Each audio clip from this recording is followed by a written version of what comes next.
Good afternoon, 49er faithful. We have another live stream happening today. For any of you that missed the earlier live stream, I was on with Grant Cohn. It was a fantastic interview, fantastic conversation. That is still sitting on the channel. Go check it out.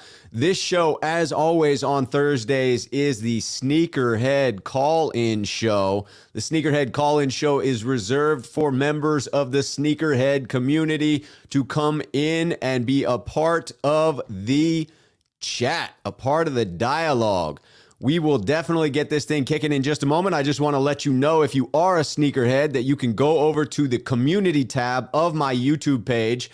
I'm going to pull that up and get it dropped into the chat here so that you know where to take that link. And then there's a link to get you into StreamYard.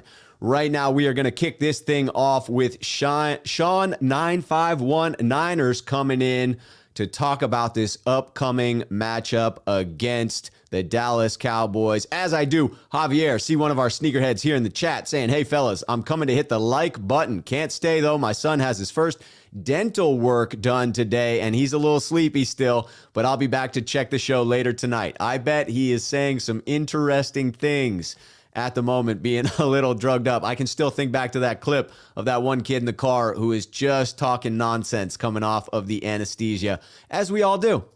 Sean951, how you doing, my friend? Good to see you this fine Thursday. Doing good, Rob. Doing good, man. I enjoy these Thursdays at 4 o'clock. I don't want to miss them ever. So yes, indeed. Hey, they are here. They are a thrill. I enjoy talking Niners. You know I'm doing that all the time. Right now, I'm going to work to get the community tab link copied and pasted into the chat here for anybody. But let's talk a little bit about the frickin' Dallas Cowboys. What is on your mind, Sean? Yeah, I mean, whoever's watching that watched your earlier show with Grant, I super chatted on there and said that I think it's going to be 31-9. And Dallas is going to have under 200 yards total offense. Big time prediction. Saw some chats. People telling me I wasted $5 sending that comment in there, which is awesome. I love it. I just think it's a bad matchup for them.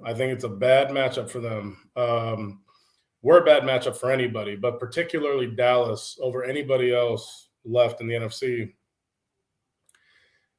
We're just you look at their schedule all the way through and through. The three NFC's teams, even the teams that they went 6-5 outside of their division. So even the wins that they had, their two biggest losses that I had put earlier in a super chat as well was to Arizona and Denver at home. Yep. So the style of play Arizona, put together in that game was very similar to Denver. And both those teams have what? They have a legit defense that can fly around. Yes. The difference is they don't have the run stop game that we have. And no, number one in the league since week 6. Yeah, and I don't think if Mike McCarthy had his money on the table, he's going to want Dak thrown 60 times in this game. Probably not against that pass rush.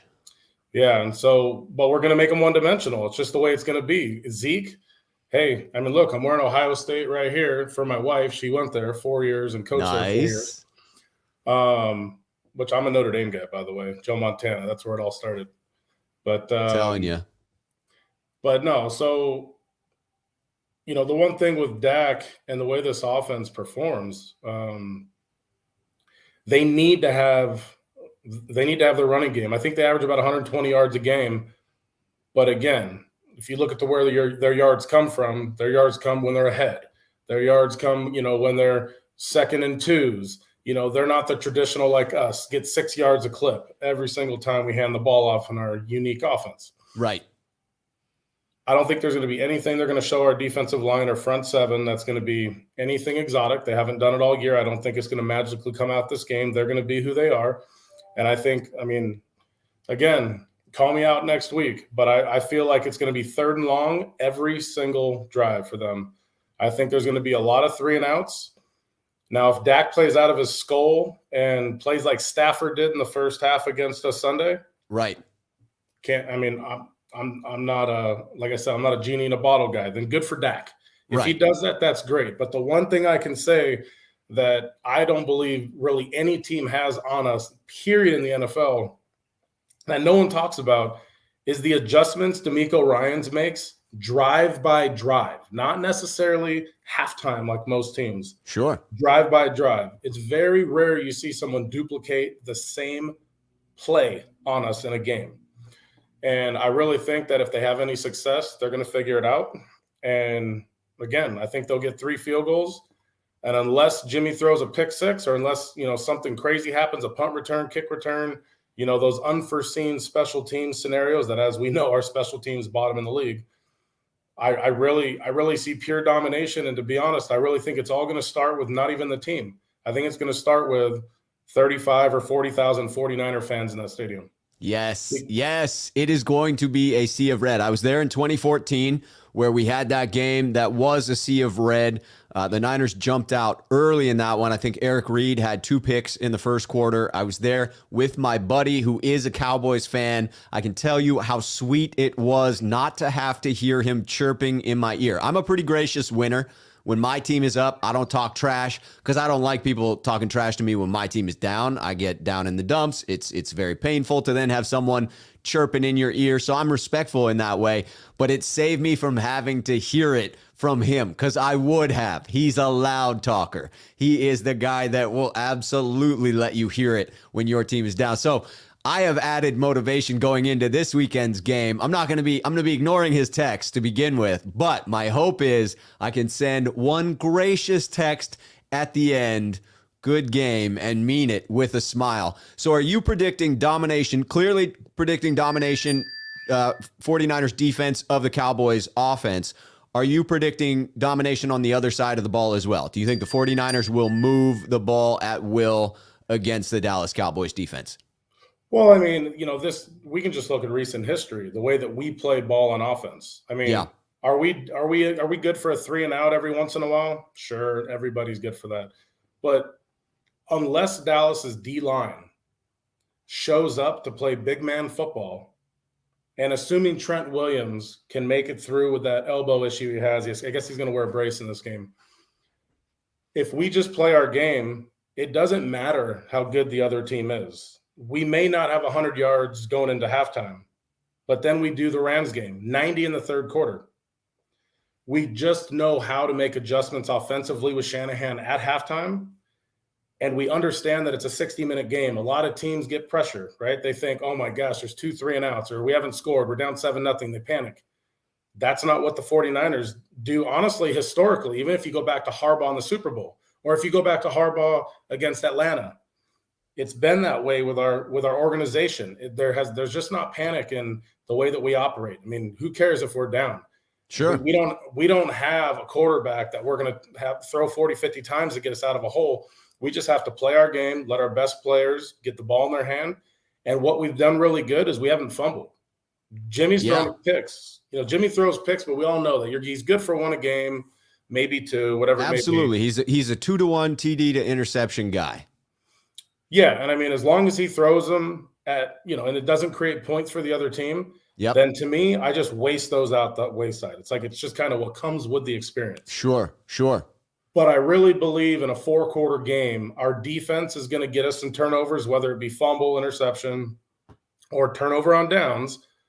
I really think we're going to have advantageous field positions in this game, shorter drive distance to have to start with for Garoppolo in the offense. And I really think Shanahan's going to be in a groove, attacking the edges, making Micah Parsons go east and west instead of north and south. And he's really going to put them in a position to either do one of 2 things. Either, holy crap, I've never played this type of football this year. I'm going to pack it up and fold at some point like most teams do against us. We see it. Or they're going to do what the Rams did, and we're going to do what we did to the Rams. Then we're going to come back inside. And at that point, you're going to have everybody creeping because they don't have Jalen Ramseys. They don't have, Aaron Donalds. They just have a collective group of good guys.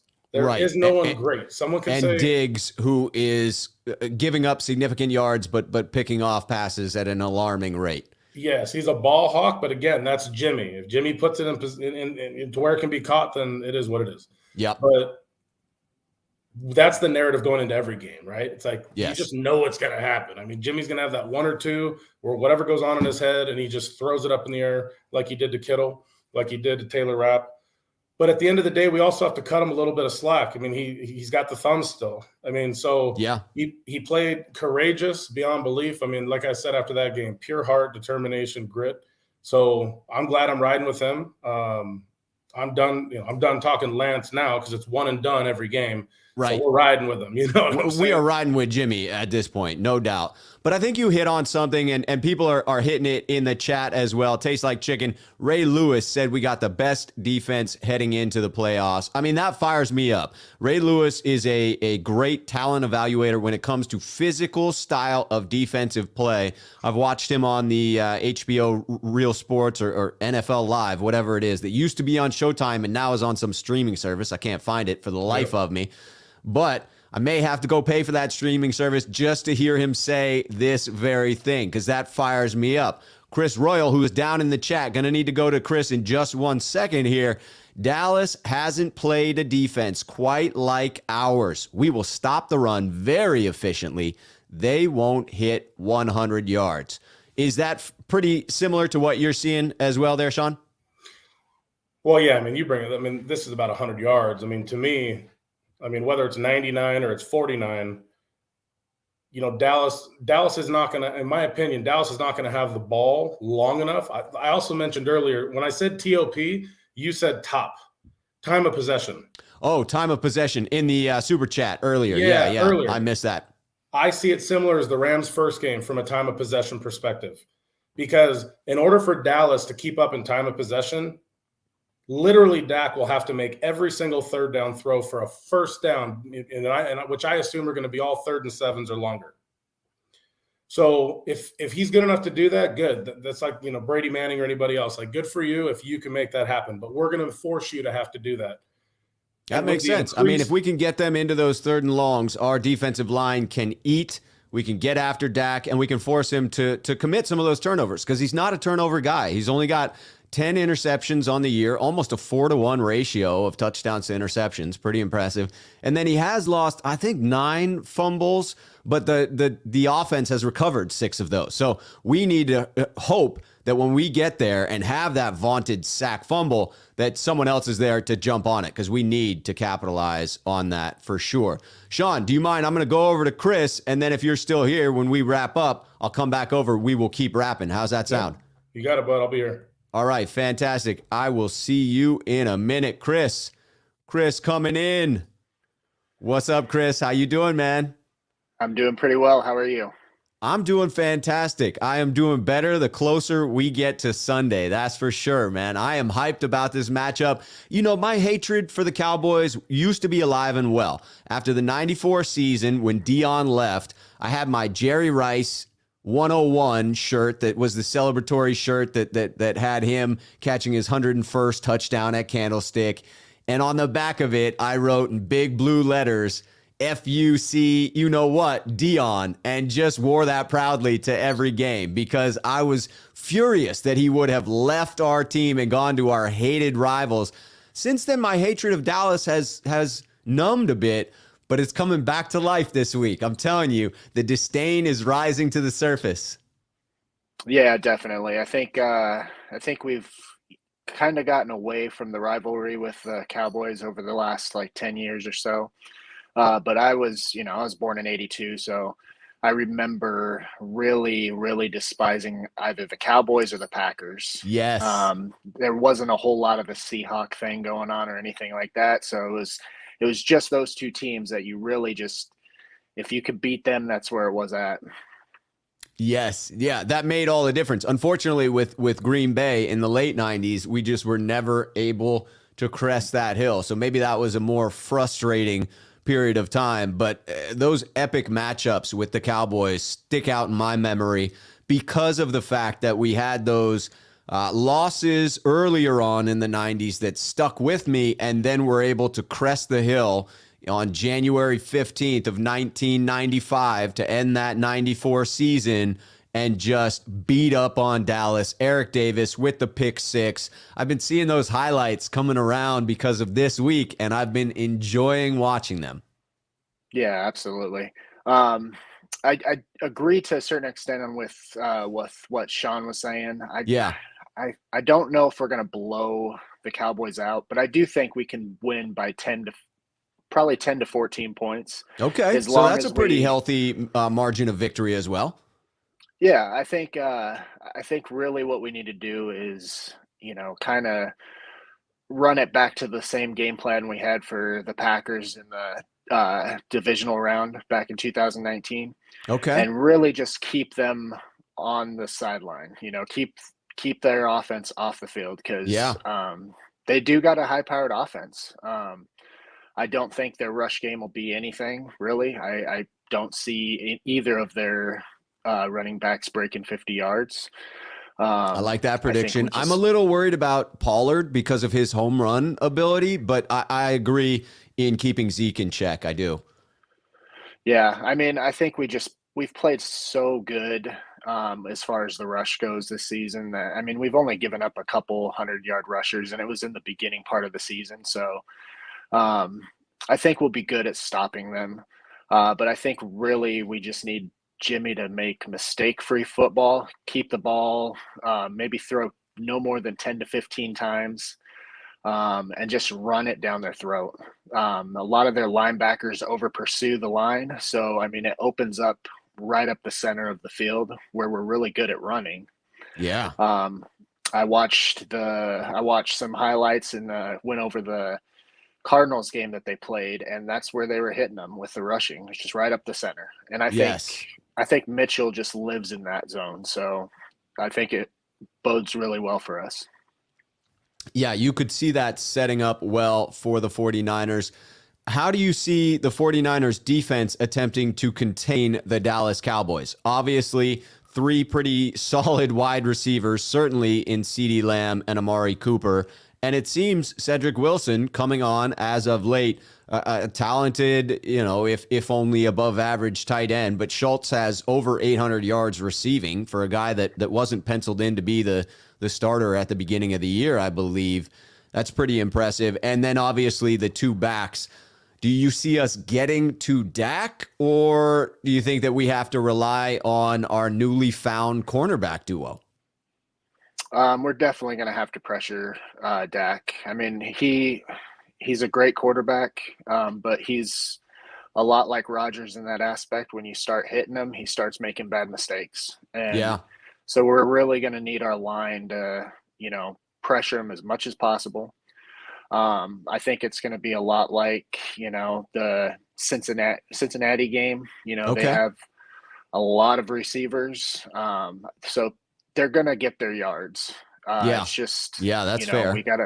we gotta just slow the bleeding. We're not going to be able to stop it. Right. I'm with you on that. And it does seem that, at least in that Arizona game, they were able to get home against Dak. They were able to force some bad throws, and they had some well-timed blitzes. And while D'Amico Ryans has not used very many blitzes, it was pointed out on the presser today that it's close to, if not lowest in the league as far as percentage of blitzes on defense. He does seem to have a knack for timing them well. Do you think he's going to be able to do that against Dallas? Do you think that we'll even need the blitzes? Are the front four going to be able to get home? I think the front four will be able to, cause some pressure, but he is Okay. definitely going to have to time some blitzes there. Yeah. Especially with their tight end, we're going to need our linebackers in coverage as well. I mean, we've got the best coverage linebackers in the league, in my opinion. So I definitely think we need to blitz, but, just be, mindful of when you do it. And he's really good at just, sprinkle them in every now and then, and it catches the defense or the offense off guard. Yeah. What are you most excited to see in this matchup Sunday? I'm just excited to see the two teams play again. Yeah. I've got a couple buddies that are Cowboys fans that just think the Niners have no chance, and boy, are they going to be sadly mistaken.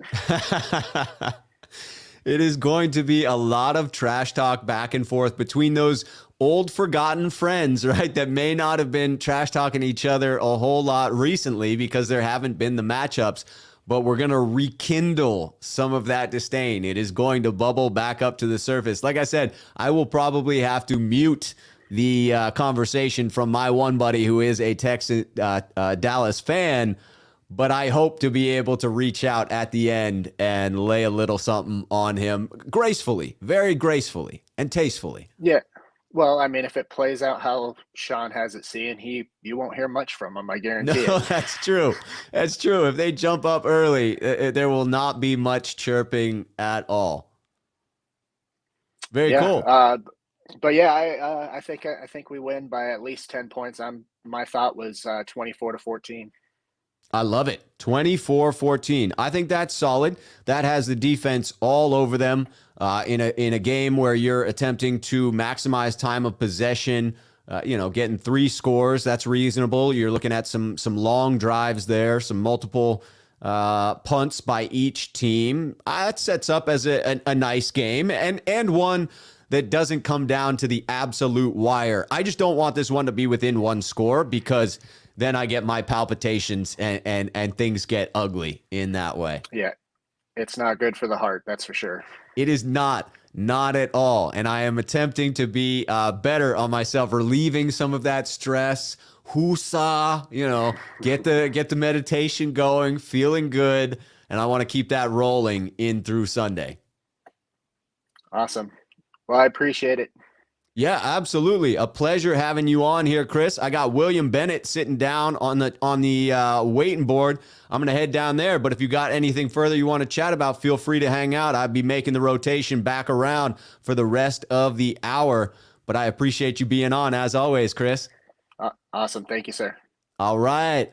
William, I'm going to come to you in just 1 second. Just going to get to a couple of these comments. Moses asking at Rob Schuh, how do you get on the show? Moses, very important. You have to be a member of the Sneakerhead Army, right? You have to be a Sneakerhead, which means joining the channel, because I just need folks with skin in the game. So I know no funny business is going to happen like did on Last Second Sports for anyone who knows what happened there. Just can't afford to have anything happen to the channel. And then Mark asks, how does one become a Sneakerhead member? Because he wants to call in. Mark, once you subscribe to the channel, that subscribe button turns into a join button, and you hit that join, and then you have options to support the channel and become a member of the Sneakerhead community. And that is how you get in. Just want to make sure I'm not missing any of the other important chats coming in. People talking about time of possession gonna be key. All right. Here we go, William, bringing you in. How you doing today, William? Good to see you, my friend. Hey, good. How you doing today, Rob? How's everything? I'm doing very well. I had a great show with Grant earlier today. I really enjoyed that, and the Sneakerhead Calling Show is one of my favorites because I get to talk Niners with people who love talking Niners. Yeah, so Grant's getting old, huh? Yes, Grant is getting old. Although, if we're labeling him old by reaching 34, I don't even want to know what that makes me. So I'm not even touching that. Hey, me too. Yeah, it makes the rest of us feel a little bit older. Exactly.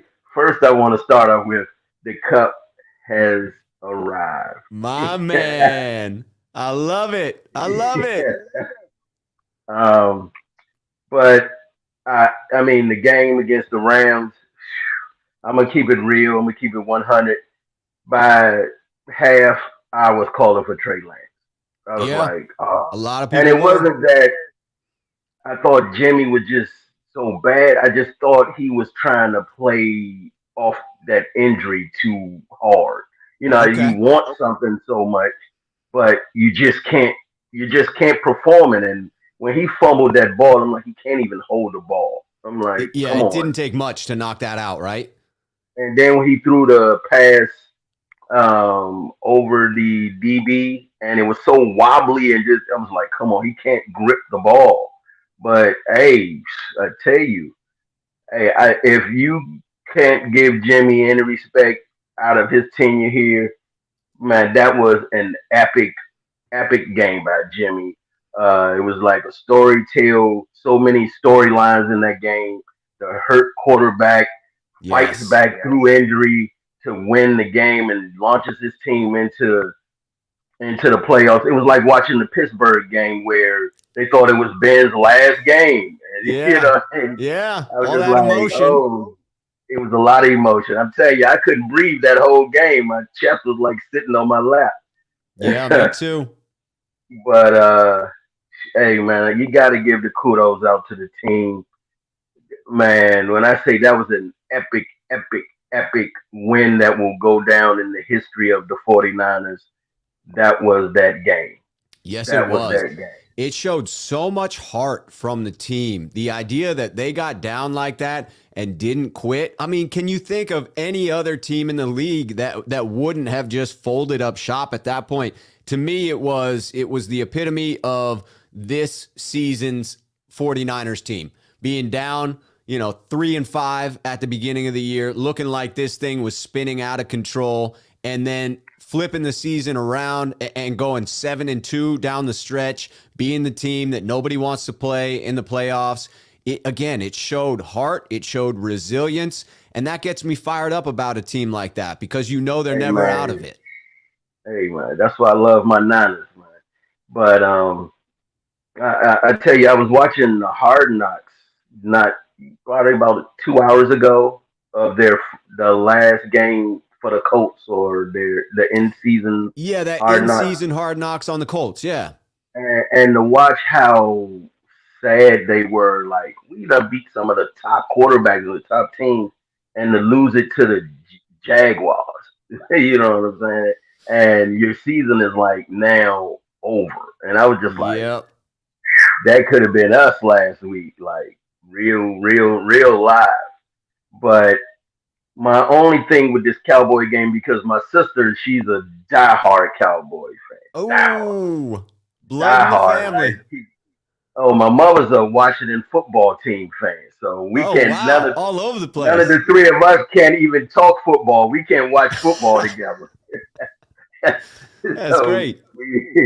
But I mean, man, like you said, a lot of people are young and doesn't know of this rivalry between the Niners and Cowboys. And even though it's not spoken of recently, it's still ingrained in the hearts and the minds of those who remember. Yes. I was going into a store today wearing my proud 49ers gear, and I'm crossing the parking lot, and this guy, he stops his car to let me cross the street to go into the store, and he yells out his window, "Oh, I'm gonna let you go by this time. I'm a Cowboys fan." I was like, so I just looked back at it. He said, "I see you're 40." I said, "Look, you gonna be saying that same thing Sunday. I'm gonna let you go by this time." But it's serious. It's real serious. You know, and I don't care what we win by. I don't care if we win by a point, as long as we win that game. Amen to that. The one undeniable thing that's not said, the unspoken word that's not said is the Cowboys have 5 Super Bowls. We have 5 Super Bowls. Yes. And it has always been, since the 90s, who will get that 6th ring before the other. Yes. That has been an unspoken thing. So if the Cowboys was to win a Super Bowl this year before the Niners, we would never hit the end of it. No, especially, because we allowed them to advance in the first round, it would be the ultimate bragging rights. Because 5 out of the 7 times that these two teams have faced in the playoffs, the winning team of that matchup, even when it was championship game, divisional game, doesn't matter. 5 of those 7 times, that winning team went on to win the Super Bowl. It is crazy how dominant these two organizations have been. Trust me, I have a lot of friends that are Cowboys fans, and I've sat in a lot of Cowboy and 49ers games, and just thick. It gets real thick. It does. It gets real too. Yeah. If I'm gonna say I think we have a lot of weapons. I am a little concerned about I know they're gonna test our secondary. Yes. I'm a little worried about that, but I think we can rise above that. I'm not on that whole Cowboy bandwagon where they want to. Oh, Dak is that win against Philly has moved Dak up to number 9 in the ratings and all. I'm like, you put up 51 points on a practice squad, Yeah, and they you're were running pretty around decimated.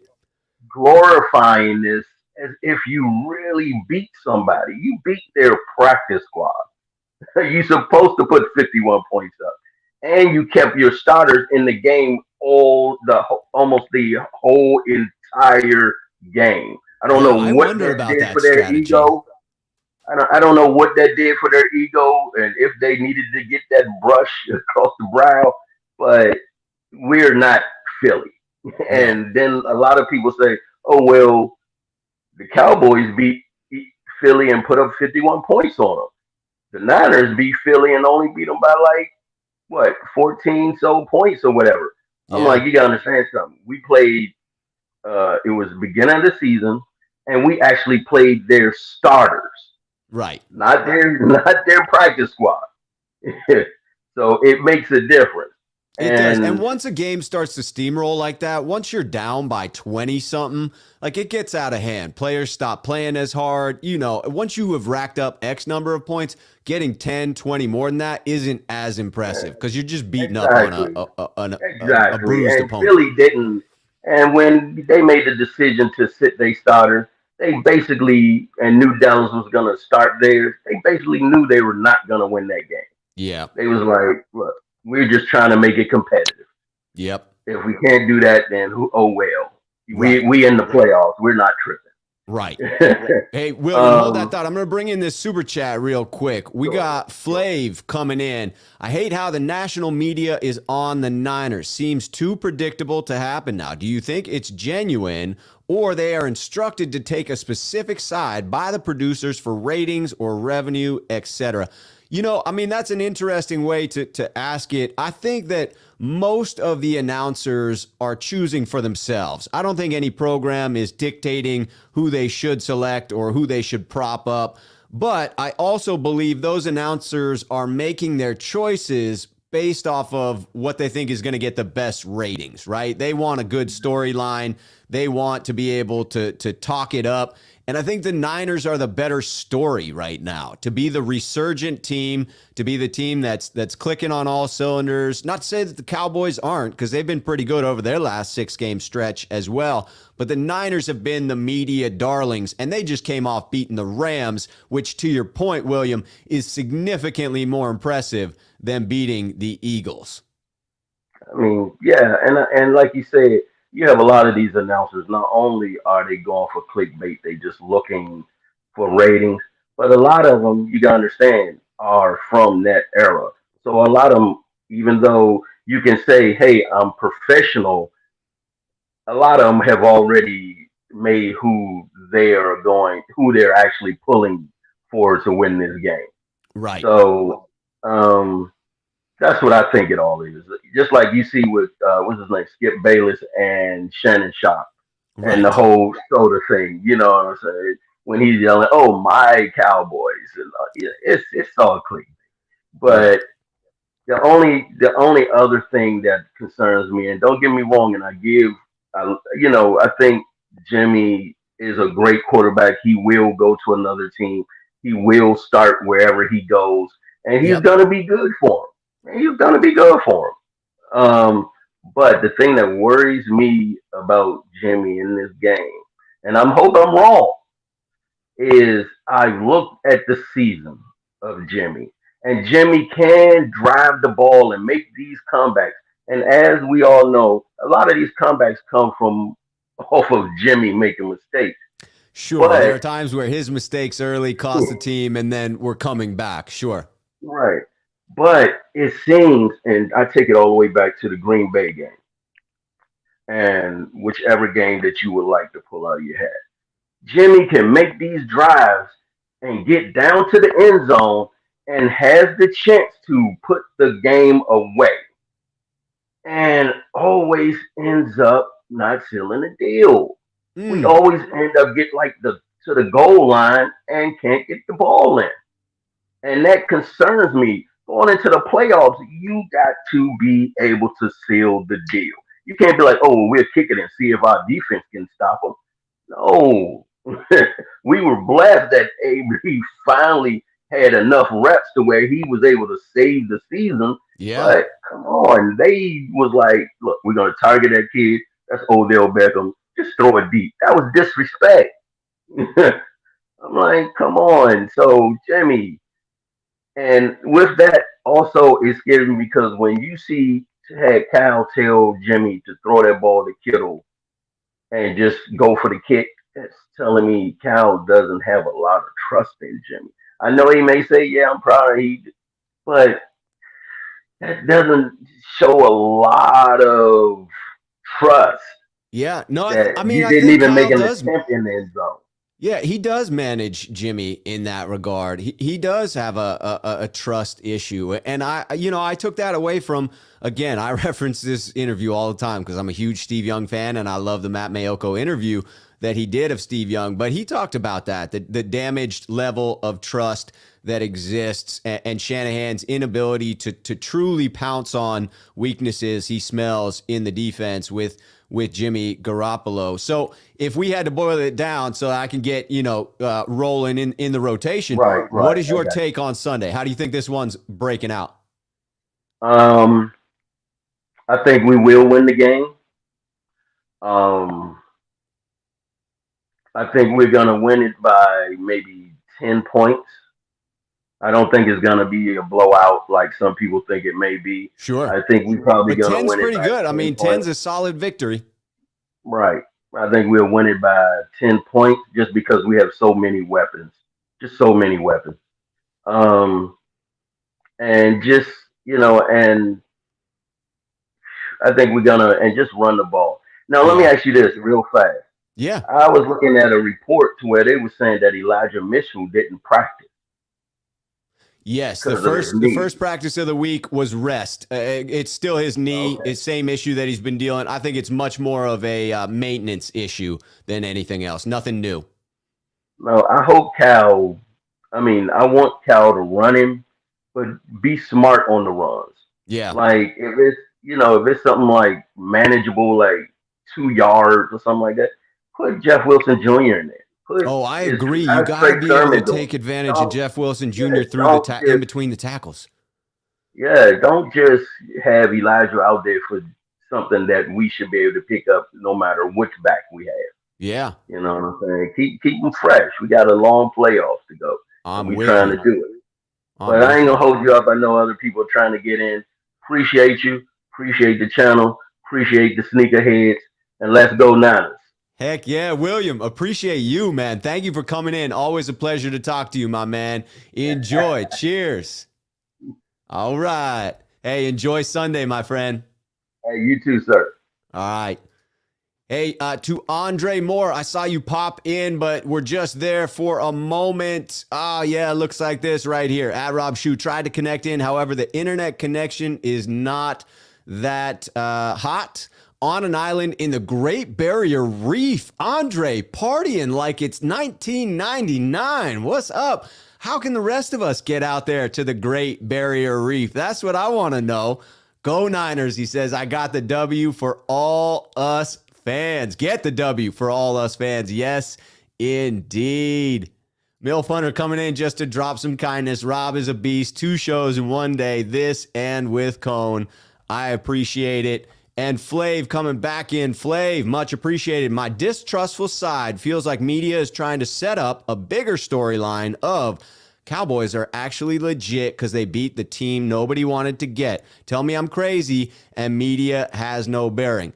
I'm bringing Sean back in. He can help me with this one. And then I'm going to go back to Chris, assuming we, don't have other folks join in as well. Want to keep the rotation going so the folks have more to say.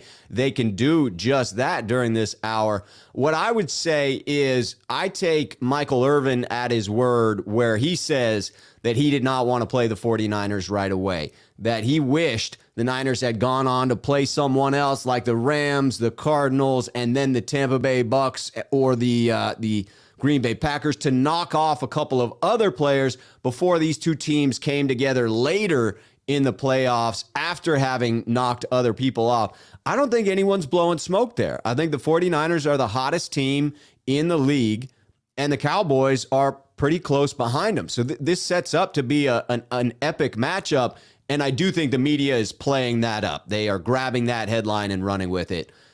Sean, what are your thoughts on that? I agree with it, but I see it opposite. So Okay. I think they're creating this storyline because they know the Cowboys are going to lose, and their excuse will be, oh, but they're 7-2, hottest team rolling through. I mean, come on, guys. It shouldn't have been a surprise. Nobody wanted to play the Niners. So, hey, Mike McCarthy, you're not fired. Hey, Dak, you're 1-3 in the playoffs now, but it's okay. We'll get them next year. But, I mean, dude, come on, guys. The 49ers were the hottest. I mean, what are you going to do about that? I mean, it's just unfortunate, but, we got that draw. So I see it that way more than anything, but I've watched all the media. The Cowboy media fans are the ones I pay attention to. Okay. Because they're the only ones that matter. Because to me, what's their tone? Is it changing? Were they angry after Sunday? Were they excited going in Monday, having to talk on 7 different shows and radios for that day? Marcus Spears, Cowboy fan. Right. He's adamant. Ex-Cowboy. He's correct. He's adamant Dak's going to be Dak. But you've seen a lot of his back and forth with Dan Orlovsky. Dan Orlovsky's like not so fast. He made a bet with him 3 weeks ago that the 49ers would have a better offense in the last 3 weeks of the season than the Cowboys. He ended up losing because they ended up playing the Eagles. Because they smashed the Eagles. That's just unfair. Yeah. So, and he didn't want to pay him. He was literally on live TV saying, I don't want to pay you. I don't blame him. I mean, you got to pay. You make the bet, but I get why he was concerned in paying that out after the outcome. But what's interesting, to transition to Dallas in terms of why everyone's high on Dallas. When I say everyone, I mean whoever that is that's high on Dallas. Mm-hmm. They have the number 1 offense. Great. What makes them any different than the 49ers' number 7 offense? They score 6 points a game more, and they have 40 more yards a game. Now, 40 yards, whatever, that's nothing. Yeah. 6 points a game. Guess where the 6 points comes from? Well, they get takeaways. They're on. Yes, they do. They're within their 50. They only have to make a first down to kick a field goal. So, I mean, it's very easy to get 6 points when you lead the league in takeaways. Yeah, that is true. So, to me, I look at their offense. They're very similar earlier. There's no evidence that they're going to be able to run against the 49ers. Zero. The 49ers, what they've done the last 8 games against everybody. Remember, who was the offensive player of the month, hottest running back in December? And if you don't know, it's fine. I'll tell you. Yeah, please tell me. Sony Michel. Oh, yes. Came on fire for the Rams. So he goes home week 18 to establish the run game for McVay, who wants to do it just as much as Shanahan. Yeah. And we clown show those guys. So Dallas with Zeke, who runs 50% of what he used to run as a rookie coming out of Ohio State. Pollard's he's fast. Definitely lost a half a step. Pollard's fast, but and I know you'd mentioned Pollard earlier. Here's why I have no fear of Pollard. Who plays linebacker like our team? Whether it's Greenlaw, Aziz, Warner, even if you were to bring in Harris, nobody hits the edges on us. If you have those 3 in there, clear advantage 49ers. Clear advantage 49ers in that regard. Yeah, so, I'm going to go back to 3rd and longs. We eat. It's the MO of how we are successful as an organization for many years. But yeah. There's not going to change. Dallas is no better than the Rams. Stafford and Dak are the same tier quarterback. Zeke and Pollard are not no one can tell me this year they're better than Sony Michel and if Cam Akers was healthy. And even if they had a little bit of an edge, that's fine. But their O-line is not Dallas's O-line of the 90s. No. So they're soft up front on the defensive line and O-line. They're built to rush passer, but we don't care. Does someone know who Aaron Donald is? I think we just played him last game. I didn't hear him on the broadcast one time except when he stuffed the run one time. Yeah, we seem to have his kryptonite in Daniel Brunskill. I don't know what that matchup is, but it definitely favors the 49ers. But it's like, but they lined him all over the place, right? Yeah, so they moved him around, tried to get him active. We've all heard of Von Miller. He had 1 sack and 1 tackle. Good job. If we all heard of Leonard Floyd, I mean, there's nothing Dallas is going to present us other than maybe a little bit more speed from Micah Parsons. This is what Shanahan does. We've talked about this previously. He's the author of the story in the game. All he's doing is going, who's your best player? All right, Micah Parsons and Diggs. Perfect. Who's your worst player? Well, there's like 4 of them. They're all equal. He's gonna game plan to piss off Parsons because he's in his first playoff game in Dallas. Now it's gonna feel like an away game, like I said. I sure hope you're right about that, let me tell you. Not to transition too far off here, but I'm sure you saw this. You saw what Jerry Jones is doing for all the fans at this game? I may have, but refresh my memory. The big white towels to wave, like Pittsburgh yes, does. the white out, and yes, the white towels to wave in addition to that. Goodness gracious. That's a bad sign. When I got to Carolina for the playoff game in 12 or 13? That was 2013. That's when we ran through Carolina and we ran through Green Bay in Green Bay. Yes. So I went to Carolina, and on my seat was a white towel, and I was like, well, they gave up before the game? They're waving the white towel before we even begin? And sure enough, I still have upstairs in my drawer, I still have that white towel that Carolina waved before that game. And it was a good omen for the Niners. You know why they do white towels, though? Like in general. Because no Dallas idea. is going to be wearing their white home Oh, jerseys. yes, because it's the white out. Yeah. But what's the only way to keep people in red jerseys and red hats and red pants and red jackets to be as non-factor as possible? Get something above them flinging in the air. Like, that's the only way to mute that out. But the problem is the noise that's going to come from those 35,000 49er fans. Yes. This is going to be something Dak's never experienced in his career at the 3 playoff games that he's played. Yeah. He's never going to experience this. It's just like what Matthew Stafford's wife said in her interview yesterday or the day before, where she said, man, Matthew came home and told me it's the first time at a home game in his career he's had to go silent count for a half. That was wild. Did you see the video of her pleading with Rams fans this week not to sell their tickets because of that? She was like, I can't believe that we had to go to a silent count and Jimmy G didn't. Please don't sell your tickets to Arizona Cardinals fans. That is wild. Well, she's safe. Arizona doesn't have a fan base like us. No, they don't travel quite. Arizona's fan base is 80 and 90 years old in Sun City. It's a retirement community out there. So I hope my buddy who's in his mid-30s and an Arizona fan is watching this right now and hears that. Hey, I lived in Arizona. I lived in Phoenix, Tucson. I went to Arizona State for a little bit for other stuff. So it's very simple what it's filled with out there. A bunch 100%. a bunch of minor league pro baseball players that haven't made it yet. So the affordability of living out there is good, and there's spring trainings there. Or you're retired. There's not many people in their mid successful going, man, I'm in Phoenix, dude. I'm in Phoenix. Like, right. You're only there for tax purposes.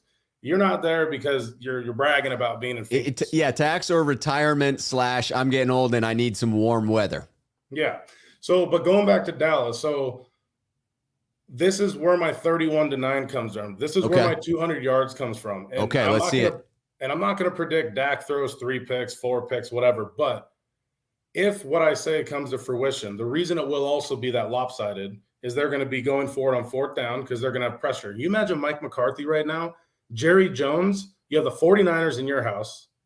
You're trying to get to the Super Bowl before he dies. Right.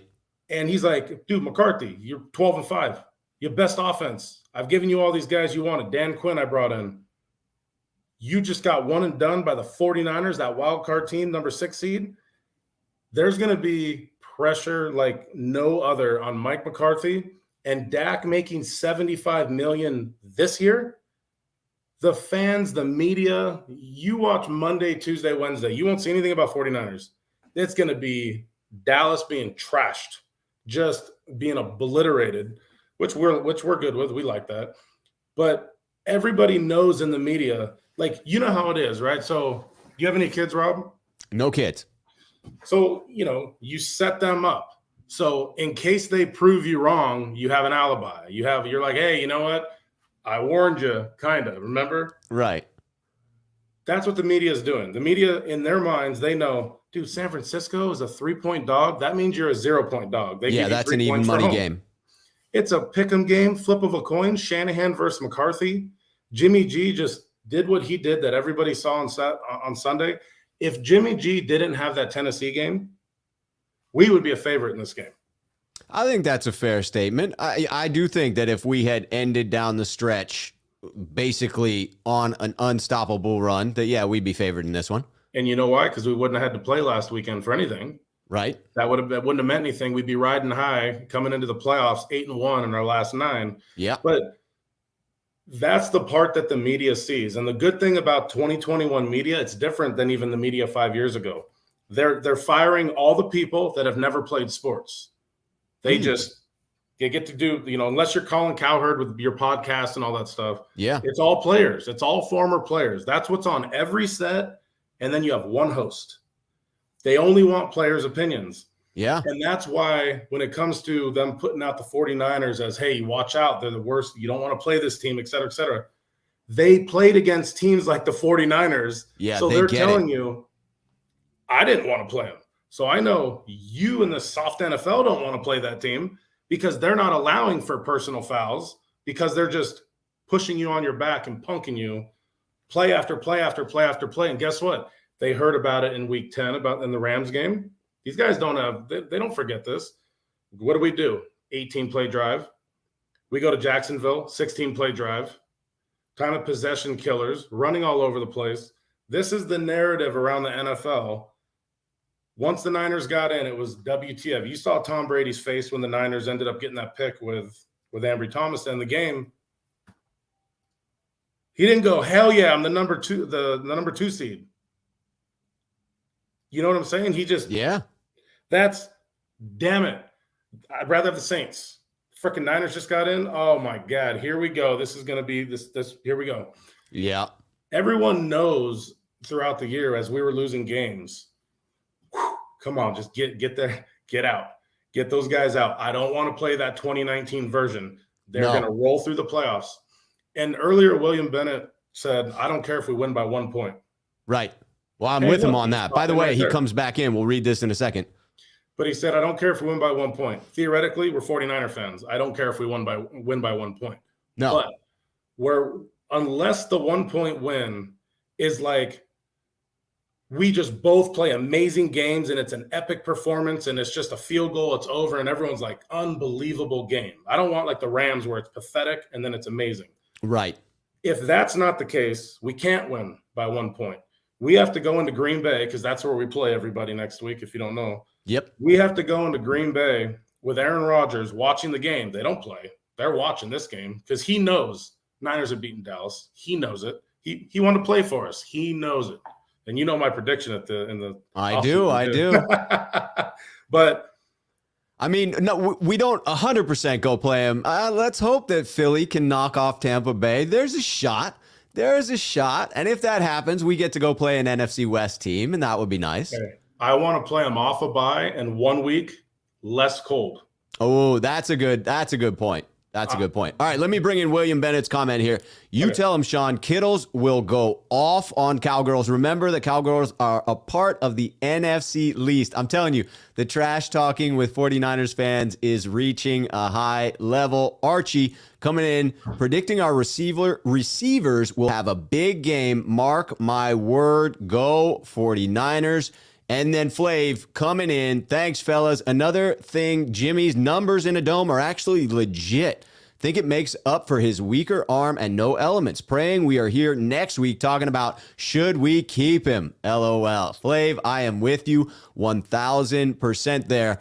Sean, I got Brian popped in down on the chat. I got to go in. I don't have video on him, but I'm going to try and bring him in, see if he is doing an audio only call, then wrap over to Chris.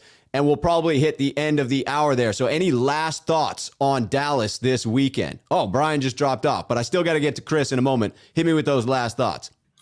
Well, how many, because I'm doing this live with you, how many people are watching this? We got 155 at the moment. Okay. So I'm Sean 9519ers. You probably see me in the chat all the time. I'm going out and saying we're going to win by 3 touchdowns. That's why I predict 31-9, 31-10, whatever. But we're going to win by 3 tuds, and the game is going to be a snowball through the fourth quarter. It's going to get worse for Dallas and Dallas, worse and worse and worse. If I'm completely wrong and it's not for turnover reasons, because I can't predict turnovers. If there's 7 turnovers, it's going to be hard to do that. But if we play our game, Dallas plays their game against what our defense is going to present to them from a challenge perspective, I hope next week when we're talking that I can do this. If not, I'll take it. Yes. But I truly believe with the studying I've done, we're going to win by minimum 3 possessions, but I believe the 3 possessions will be tuds. I love the prediction. And you are there regardless of whether a prediction is spot on or a little bit off. You're there to take the heat as it comes back and say, hey, this is where I stood. This was my reasoning for it. And this was the end result. Flav is loving it. Let's freaking go, Sean. He is loving the energy. I don't know who you are, man, but I'm assuming it's a guy. But I couldn't tell you with Flav in there. By the way, Chris had to go, so we'll keep rapping for a few more minutes. We're coming up on the hour, but I'll keep you here to keep talking Dallas until past then to make sure anybody else that tries to get in might have a chance, because otherwise it's just me talking to myself, and that's crazy. But George asked me, and I want to bring this in. When I subscribed, it never said anything about joining. I'd like to know how to. So I believe, and I'm not 100% sure of how YouTube works on the phone versus on the web browser version, but wherever that subscribe button was, once you have pressed that, it should then pop up with a join button in place of where the subscribe button was. So wherever it was when you first pressed it, there should now be a join button there. That's how it is on the web browser version. Sean, how does it look on your end? No, that's accurate, but depending on what you're using, whether it's, Apple versus, Windows, and if it's laptop versus that, refresh. Because sometimes when you subscribe, your cookies and such may not be set to the point to allow it to just boop, boop. You may have to refresh it and then allow it to then come back. So just FYI. That is absolutely a good call out there. All right, fantastic. So we talked about how this thing is going down. I got to say, I feel good going into this one. I don't feel overconfident. I feel good. It's going to be a very competitive game. So I guess I have a different vibe on it than you. I hope I'm wrong about that. I hope you are right, because quite honestly, I don't want to have another game where I am chewing my fingernails or, getting heart palpitations or feeling like I'm going to faint. I want a whooping like you're talking about. So let me flip it then. Let me ask you then. So what is your biggest concern? Like, give me your top 3 from what I've seen from Dallas all year, but you have to only use it against what you see the 49ers presenting from a problem. Yeah. What are those that give you that, oh my gosh, it's going to be a 4-point game? My fear is that Dallas and their short passing game will be able to move the ball against the 49ers. They'll be able to keep using that on early downs in combination with the two-headed rushing attack, and they'll keep churning the sticks, right? They will continue to get first downs and continue to have success on offense. If they are, because at times we have played off a little bit, right? We have allowed a lot of receptions, kept things in front of us, and tried to be a bend but don't break defense. But at times it has felt like we have broken. Now, the reason I feel more optimistic than I would have 4 weeks ago is the emergence of Ambry Thomas and the return of Emmanuel Mosley. Before that, I would have been nervous because you would need the front 4 to get home on Dak and really rack up some sacks. And while they are firing on all cylinders, while they have gotten 12 sacks over the last 3 weeks, with only a half of those sacks coming from Bosa, and that's very impressive to have the whole docket firing off like that, I still do worry that the ability to get the ball out quickly for Dallas could help to minimize that pass rush. And if we're not getting home, then he's got that myriad of receivers to hit over the top. And that puts me into PTSD around pass interference penalties and teams being able to take those deep shots on us. So if they do what you just said, then that means they're throwing on early downs. Right. Okay. So if they're going to throw on early downs, which in my opinion, as soon as we shut the run down, by default, that's going to end up happening. Yes. If we make them one-dimensional, that's a different equation for sure. But I'm going to, from the way I see it going down versus what you just said, I'm going to say that's going to happen, where they're going to be one-dimensional. They're not going to run on us. They're not going to get the edges. They're not going to get the gut. It's going to be a 49er home game. People don't put enough emphasis on that this is not an away game for the 49ers, especially Dallas. Watch that stadium in Texas, in the boondocks, well, not the boondocks, but I would say the ghetto, actually. They're in Arlington. I've been out there once. It seemed like a good stadium, a good campus. No. The stadium's amazing. I just mean where it's located and that. A lot of people sell their tickets. You know, a lot of them are like, hey, you know what? I can make $400 on this ticket that I've only paid $150 for you. Yeah. And 49er fans, you know, a lot of people ask, and I'm not trying to transition off what I was going to say, but I'm going to say this about where the fans are so important at our away games. I know, because I'm not just an opinion. This is like, I know this because I do this around the country. I go to away games. When I had my season tickets, I always picked away games. The home games were boring. It's home games. Like your own fans are there. You get to go in the lion's den, right? When you get out there. But the thing with the 49er fans is, especially against Cowboys, and I think William touched on a smidge bit, like I'm 39 years old. So the new 49er fan base, the millennials, the youngsters, whatever, they only know Harbaugh to now, right? And then when we just sucked, right? So when you go back and you look at the ones that truly have the gold jacket that you have, the certain stuff you can only get 20 years ago, right? Yeah, right. Everything now is plastic, right? So those fans are retired. They're old. They're 50, 60, 70, 80. They're family ingrained 49er fans. And they have, I'm telling you, they have money. Disposable income. Travel yes. so well. 49er fans, they go. They don't care. It's $700 a ticket. They go. Look at the Super Bowl. Until no joke, until they hit that 3rd and 15 with Mahomes, he was basically on a silent count. I mean, that place was 49ers in Miami. Yeah. Straight up. Yeah, so, it absolutely was. I mean, there were a ton of Niner fans there. And that's going to be the biggest influence in that stadium. They're going to be shocked to see the amount of red in that stadium. They're going to come out. 49ers defense is going to be flying. Yeah, red and gold taking over Arlington. I'm telling you, it's going to happen. It always does, especially now. Because you know what it is? Our fan base tasted a Super Bowl twice in the last 10 years. We've tasted it. We're like, we're urging for that 6th, the quest for 6, right? Yes. We're going to travel well. We're going to be there. Our defense is going to hem up the running game. If Dak plays out of his shoes, he plays out of his shoes. But when's the last time, and I ask you this on some trivia, when's the last time a quarterback played out of their shoes and hammered Jimmy G as a starter?